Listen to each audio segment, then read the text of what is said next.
this has not been an easy day. Narinig ko po yung apology ni Manny Pacquiao. Pero nais ko pa rin po magsalita dahil buong araw ko po kinimkim ang aking sama ng loob at ang aking galit.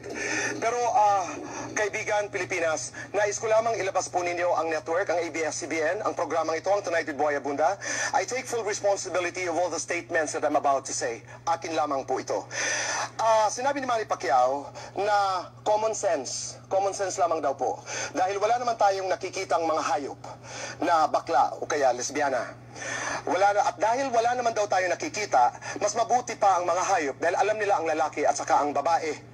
Kaya mas masahol pa ang mga tao sa hayop. Actually, yung tao, ang reference ho dyan, mga kaibigan, ay LGBT people.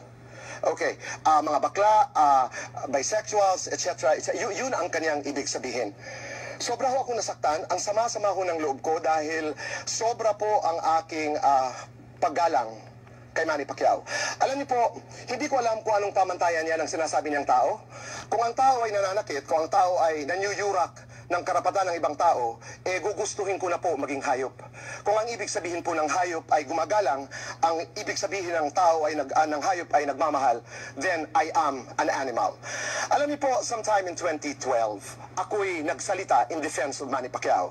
Dahil in one of his interviews with Associated Press, nagbitaw siya ng mga salita at sinabi niyang, I do not condemn gays. Meron akong pamangkin, meron akong pinsan, meron akong mga kaibigan, kamag-anak, but I don't condemn them. But I am against same-sex marriage. Sabi ko, iginagalang ko ang opinion na ito because in this world, there is space for respectful, for vibrant debate. Kanya-kanya tayo ng opinion. So sabi ko, iginagalang ko ang kanyang opinion. Now remember,